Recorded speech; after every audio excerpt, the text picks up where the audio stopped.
E é aqui que começa a verdadeira jornada do nosso herói, que saiu de pior caçador do mundo para um deus que assusta até os melhores protagonistas dos animes atuais.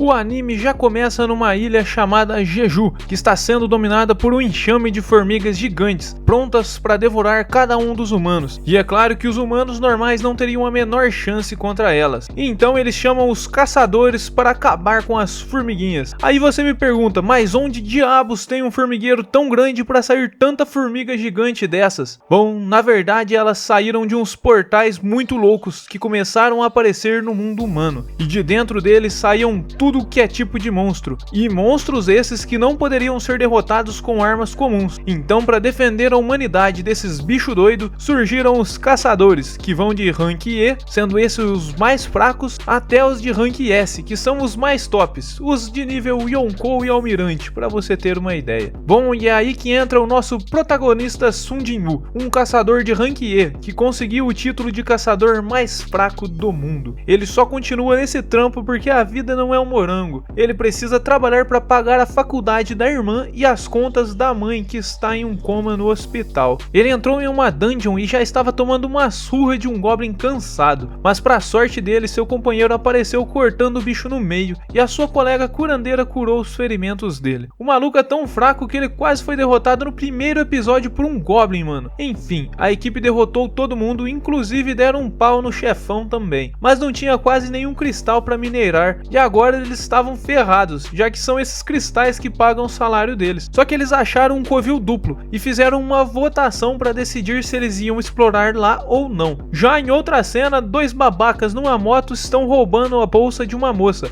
até que uma outra moça apareceu dando um mortal triplo carpado para recuperar a bolsa e derrubar os malucos da moto. Essa era a Sharein, uma caçadora de rank S muito importante para a vida do nosso protagonista no futuro, mas para isso ainda falta. No caminho para o covil duplo, Jin-woo foi xingado até, porque ele quase foi solado por um goblin e ainda quer entrar em uma dungeon desconhecida com poderes desconhecidos com inimigos desconhecidos. Enfim, eles chegaram no fim do túnel e tinha uma porta gigante, e assim que eles entraram, várias tochas começaram a acender. O lugar estava cheio de estátuas bizarras, mas não tinha nenhum monstro, e eles encontraram um quadro mostrando os mandamentos do templo. O primeiro era venerar a Deus, o segundo louvar a Deus e o terceiro provar sua fé em Deus. Mas a Junri estava tremendo porque viu o olho da estátua se mexendo. Do nada as portas se fecharam e agora eles estavam presos. E esse careca ficou pistola e disse que tá vazando, eles que fiquem com todo o tesouro. Mas assim que ele encostou na porta, foi cortado no meio por uma estátua segurando um machado. Aí é claro que todo mundo ficou em choque, porque isso não é uma dungeon de rank E nem aqui nem na China, ou melhor, na Coreia, né? Continuando, outra estátua olhou pro Jin-woo e ele gritou pra todo mundo deitar no chão, e quem não quis ouvir se ferrou porque ela explodiu todo mundo. A Junri já estava enlouquecendo e você deve imaginar que essas horas ela não era a única. E enfim, continua no próximo episódio. O Sr. Song foi agradecer o Jin-woo por salvar todo mundo, só que nessa brincadeira ele ainda acabou perdendo um braço. Outro maluco, achando que era o Usain Bolt, começou a gritar que não pode virar presunto aqui, porque ele acabou de ser contratado, e falou que ele era rápido o suficiente para chegar até a porta antes de ser pego, mas a estátua deu uma piscadinha e sobrou só os pezinhos do maluco. Então eles começaram a lembrar dos mandamentos, e o Jin-woo quis fazer um teste. Esse aí não tem amor na vida não, mas percebeu que enquanto eles estivessem de cabeça baixa, a estátua não ia atirar mais. Aí todo mundo se ajoelhou e o bicho meteu logo um sorrisão bizarro e levantou e começou a marchar na direção deles. Então esse carinha tentou louvar a Deus, já que tinha estudado sobre isso, mas a estátua não queria nem saber e deu logo um pisão igual nas baratinhas. A menina não conseguia nem se mexer e foi esmagada junto. Esse carinha fala que não podia morrer porque a família dele estava esperando, mas o cara virou sushi e foi dividido em dois. Agora um pode trabalhar e o outro ficar em casa. Que pecado, gente. Enfim, eles descobrem que as estátuas que estavam segurando instrumentos musicais, ao invés de armas, não atacavam. Só que só podia ficar uma pessoa em cada estátua. E o Jin-woo deixou a Junri naquela para correr até a outra. Mas nessa ele começou a ser perseguido e quase virou sujeira. Depois ele realmente tomou um pisão, mas conseguiu se arrastar até a estátua antes de virar panqueca de vez. A curandeira foi correndo até ele, mas fica desesperada porque ele perdeu uma perna. E isso isso aí nem ela conseguiria curar. Ela até tentou, mas sangrou pelos olhos porque era impossível. As estátuas voltaram a se mexer e um pilar apareceu no meio da sala e parecia um pilar de sacrifício, ou seja, alguém tinha que ser sacrificado. E esse babaca botou a espada no pescoço do velho sem braço, falando que era tudo culpa dele e ele tinha que se responsabilizar por ser o líder. Mas de repente um fogo apareceu e o Jin-Woo pediu para que eles dois levassem ele até o altar. Quando eles entraram, mais fogos apareceram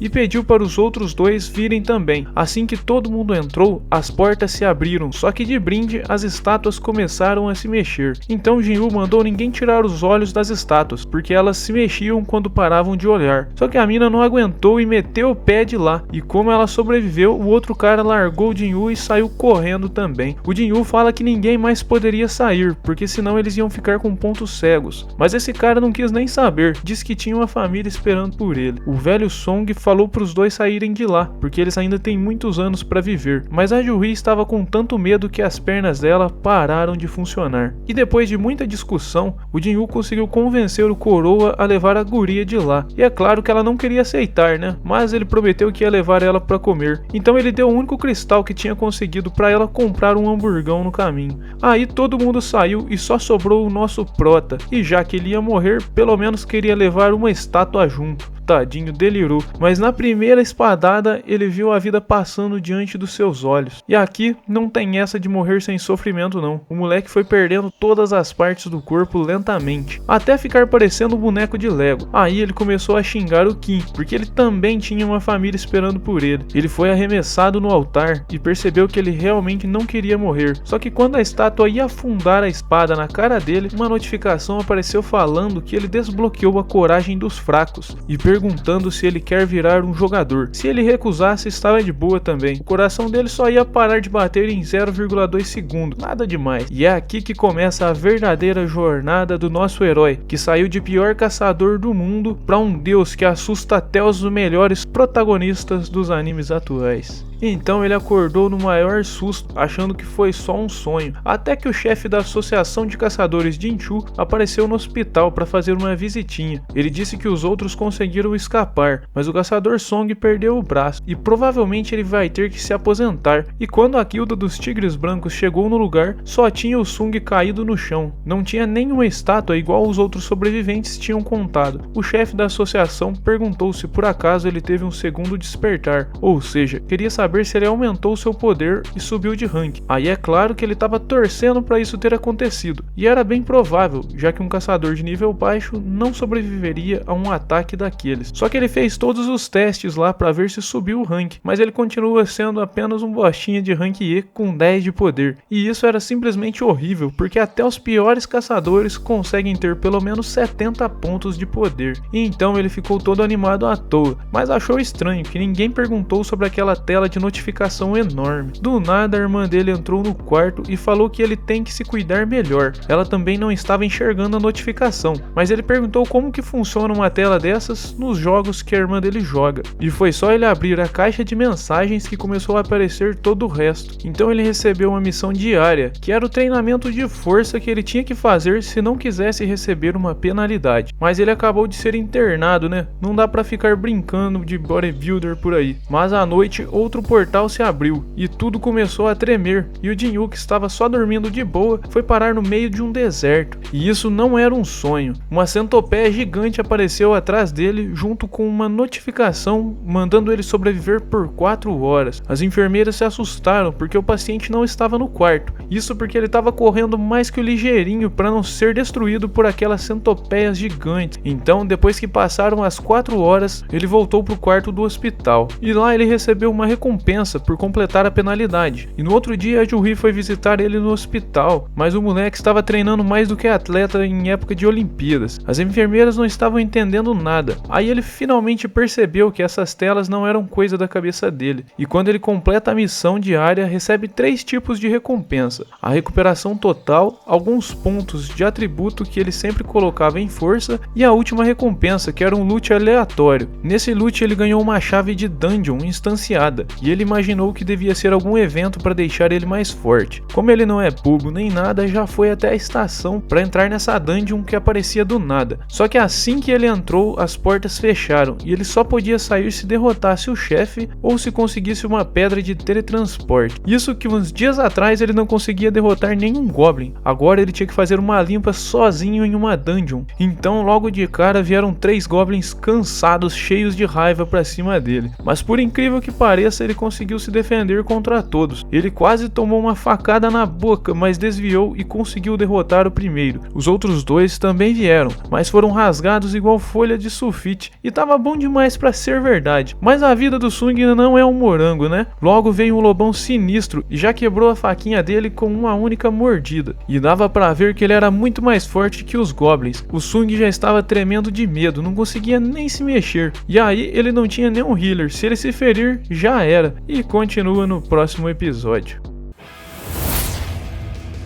Se você gostou desse vídeo, deixa o seu joinha que fortalece o canal e me ajuda bastante. Se inscreva também no canal para não perder nenhum vídeo e ative o sininho, que toda vez que tiver um vídeo novo no canal, você vai ser o primeiro a ser notificado. Muito obrigado para você que assistiu o vídeo até aqui, nos vemos no próximo vídeo e tchau!